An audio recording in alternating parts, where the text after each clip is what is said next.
খেলপথাৰত বিজেপি প্ৰাৰ্থী ৰূপজ্যোতি কুৰ্মীৰ হৈ নিৰ্বাচনী প্ৰচাৰ অভিযানত অংশগ্ৰহণ কৰে মুখ্যমন্ত্ৰী হিমন্ত বিশ্ব শৰ্মাই।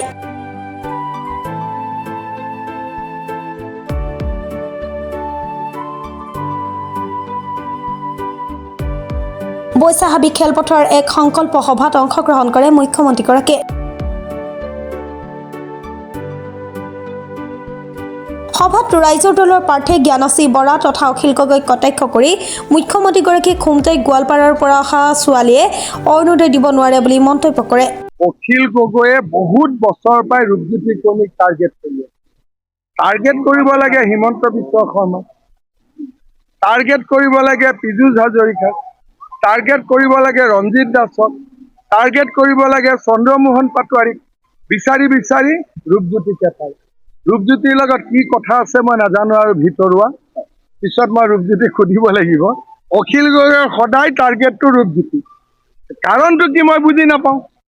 বোলে হিতেন গোস্বামীক হৰুৱাম, বোলে আমি সুশান্ত বৰগোহাঁইক হৰুৱাম, ওচৰতে শিৱসাগৰত সুশান্তক টাৰ্গেট নকৰে, তাকো টাৰ্গেট নকৰে, খালি ৰূপজ্যোতিক টাৰ্গেট কৰে।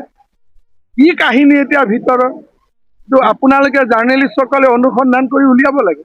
ৰূপজ্যোতি কুৰ্মীক ষ্টাৰ কেম্পেইনাৰ নালাগে। মোকতো মোৰ কাৰণে ভোট লাগে না, মই মুখ্যমন্ত্ৰী হ'ব লাগে না, মইতো ৰাইজৰ আশীৰ্বাদ বিচাৰিমেই। এইটো ইলেকশ্যন ৰূপজ্যোতিৰ লগতে মোৰো ইলেকশ্যন হয় নহয়, ৬৩খন জিকিলেহে চৰকাৰ হ'ব। গতিকে মই ষ্টাৰ কেম্পেইনাৰ নহয়, ময়ো এটা কেণ্ডিডেট। ৰূপজ্যোতি MLA কেণ্ডিডেট, মই CM-ৰ কেণ্ডিডেট, আমিতো ঘূৰিবই লাগিব। যোৰহাটত মই ভাবোঁ যোৱাবাৰ আমি 96 চিটত লিড পাইছিলোঁ, তেতিয়া যোৰহাটত এটা চিটত আমি জিকিছিলোঁ। যদি যোৰহাটে মোক 5টাও চিট দি দিয়ে মই 100 ক্ৰছ কৰি দিম। 96টো আমি এনেই জিকিছোঁ, BTADত আমাৰ 2টা চিট বাঢ়িবই, 95। যোৰহাটত যোৱাবাৰ মই এটাও চিট পোৱা নাই, মাজুলীক বাদ দি। এইবাৰ যদি 3টা 4টা 5টা যিটোৱে পাওঁ মোৰ বনাছ হৈ গ'ল নহয়, তেতিয়া মই 100 পাৰ কৰি যাম। গৌৰৱ গগৈক ছ'চিয়েল মিডিয়াই সহায় কৰিব খোজে, পাৰা নাই। গৌৰৱ গগৈয়ে মানুহৰ পৰা সহায় বিচাৰে, মানুহে দিয়া নাই। তেওঁক এতিয়া পাকিস্তানৰ নিউজ চেনেলবিলাকে সহায় কৰি আছে। সদায় এটা এটা পাকিস্তানৰ নিউজ চেনেলত টক শ্ব' হয় অসমৰ ইলেকশ্যনৰ ওপৰত, গৌৰৱ গগৈক ছাপোৰ্ট। গতিকে মই ভাবোঁ যে গৌৰৱ গগৈয়ে আমাক উত্তৰ দিব লাগে যে আপোনাৰ পাকিস্তানত কিয় আপোনাৰ বিষয়ে আলোচনা। অখিল গগৈ হ'ল চুমা বাবা, গতিকে মৰিয়নিখন চুমা বাবা নবনাব। ৰাতি ৰাতি নহয়, অখিল গগৈয়ে মোক মাহত 10ৰ পৰা 15 বাৰ ফোন কৰে। যিদিনাখন এলায়েন্স হৈছে তাৰ আগদিনাখনে মোক পীযুষক 10 মিনিট আমাৰ লগত কথা পাতি সুখ দুখৰ কথা পাতে, ভাল বেয়া ৰাজনীতিৰো কথা পাতে, কি হ'ব কি নহ'ব। এটা পাৰ্চনেল টাচ আছে, কিন্তু তেওঁ কেতিয়া কি কৰে একো ঠিক নাই।